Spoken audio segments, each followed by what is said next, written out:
Eto ho mga kababayan, meron na namang sinasabi ang Vice Presidente, hindi pa makakapagsalita kung tatakbo. Lahat, in-impeach na ako, ma'am. Oh, yan. Kayo ho, naniniwala kayo na hindi niya alam kung tatakbo siya sa 2028? Samantalang eto ho mga kababayan, simula pa lang po ng panunungkulan ng pagiging presidente ni Pangulong Bongbong Marcos, nagpupumilit na po sila na mangagaw ng posisyon ho, mga bossing. Diba? Yan po ang nakikita ho natin. At isa sa reason na naiisip natin bakit gusto nilang mangagaw ng posisyon dahil nga po dito sa napakaraming natutunghayan o nalalaman o nahahalughog po sa kanila. Di po ba? Pero ito lang ako. Mabuti na lang, etong mga to nagkulit agad. No? Etong mga to nagtayo agad ng mga entablado, mga kababayan. Kasi kung hindi ho nagtayo ng entablado yan at tumahimik lang po yung mga yan, lalo na si dating Pangulong Duterte, tumahimik lang yan, hinintay nila yung time nila na dumating po. Naku po, dali tayo dyan.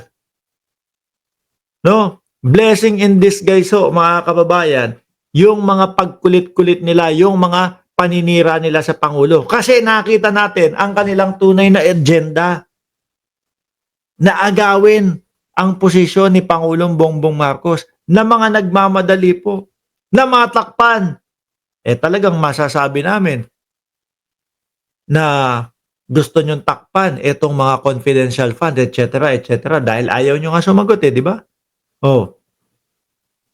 Buti na lang po, maaga silang nagtayo ng entablado. So ngayon, alam na natin kung ano ang kahihinatnan. Alam na natin kung iboboto pa ba natin o hindi na. Pakinggan niyo si Vice. Well, hindi ko kasi siya masagot ngayon, ma'am, kasi baka patayin na nila ako. Wow. Parang bakit gano'n ang Vice Presidente pagka sumasagot ng mga katanungan, kala mo may sapak? Ano ho? Kagaya ng mga press con niya dati.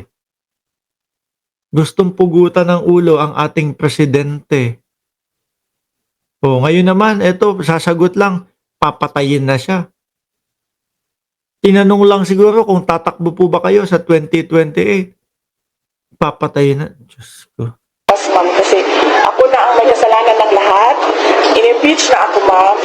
Sandali, hindi ka naman sumasagot kasi May iwasan mo, no? O maididepensa mo ang iyong sarili kung sasagutin mo yung mga katanungan sa'yo. Ngayon, talagang iisipin ng mamamayang Pilipino, may kasalanan yan, kaya ayaw sumagot, kaya iwas ng iwas. Kaya ang ginagawa nilang diskarte doon sa impeachment, ayan, dismiss. Ayaw nilang sagutin, rektahan. Hanggang ngayon, wala akong naririnig. Meron na po silang 16 na lawyer po, Meron na po silang 16 na lawyer po na ang sinasabi, mga talagang high quality na matataas ang mga bayad do sa mga lawyer na yun. Kapag kaganyan, dapat malakas na loob mo Sige, kaya natin yan. Ipaglalaban ka namin, no? Ituloy mo. At nang sa ganon, malinis natin ang pangalan mo sa mamamayang Pilipino. Hindi 16 na yun. Dismiss pa ang gusto. Takot sa labanan.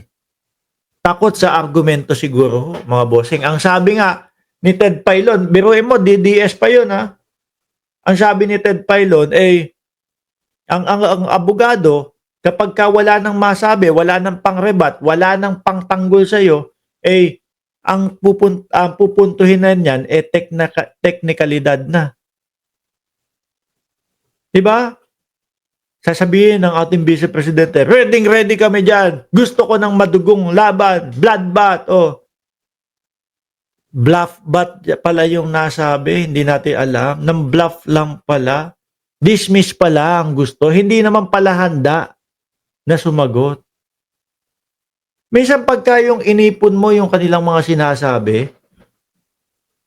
yung sinabi kahapon, kakalabanin nung sasabihin po ngayon Not guilty daw siya, pero 16 ang lawyer. O, sabi ni Romnick Sarmenta, di ba, Ma'am Betty Baniked? Kasi hindi pa ako na-impeach hanggang ngayon. And I think ang susunod lang dyan is, alam mo yon, parang itigik na lang natin itong babae na ito. Uy, wala pong nag-iisip ng ganyan. Sandali lang ho, Madam BP, wala pong nag-iisip ng ganyan. Mukhang kayo po ang naringgan namin na meron pong pagpatay na pinaplano kay Martin Romualdez, Pangulong Bongbong Marcos at Lisa Araneta Marcos. Di nga makapagsalita yan ng straight English o Tagalog, paano yan i-represent ang Pinas sa international speaking engagement? Baka kailangan ng interpreter. No? Mag-apply ka nga, Boss Paulo, o bilang interpreter ni Inday Sara Duterte. Para matapos na yung problema ng administrasyon, hindi ng bayan, administrasyon. So, hindi ko masagot. Ma'am, kung buhay pa ako bukas. Parang kung ano-ano lang, Parang hindi ko masagot. O, buhay pa ako. Naku, ganito. Ang tanong lang naman, tatakbo po ba kayo sa 2028? Diyos ko po, ang dami ng sinabi. Sabi ni Joel, CJ, Ceresa Force, binabaliktad na ni Sarah Mau. Krung. Sabi ni Adel Esguera, malakas mag-hallucinate. Ano bang klaseng tao ang nag-hallucinate? Bakit takot ang gobyerno sa kanya habang pakiusap sa kanya padaig niya, gobyerno walang magawa kay Sarah? Hindi naman, hindi na lang siguro pinapansin dahil po, kagaya nga sabi, di ba? Alam ko sinisiraan mo ko. Sayang lang sa oras. Ngayon mga kababayan, alisin na po natin ang Vice Presidente. Dakuin na ho natin, mga bossing, eto, no? Nako, madaming binubunyag si Gretchen Barreto ho, mga boss. Kay Bato de la Rosa. Sabi ko, hindi ko akalain na talpakero pala si Bato de la Rosa. Nung nakita ko ho ito sa social media, sa Facebook, mga kababayan, sabi ko, ay naku, ito ang napipicture ko kay Bato de la Rosa. Tawagin na lang natin. Di ba, meron po Mona Lisa. Yan, may mga ganyan pong mga painting. May mga ganyan pong mga litrato dati. Ginuhit. No? Mona Lisa. Ito, ano po ang papangalan natin dito? Kalbongero. Kalbo na sabongero. Kalbongero. Pwede, di ba? Ito pong litrato na ito. Ito pong AI na ito. Papamagatan po namin kalbongero. Di ba? Kalbo na sabongero. Hindi, ito. Rekta na po tayo, mga kababayan.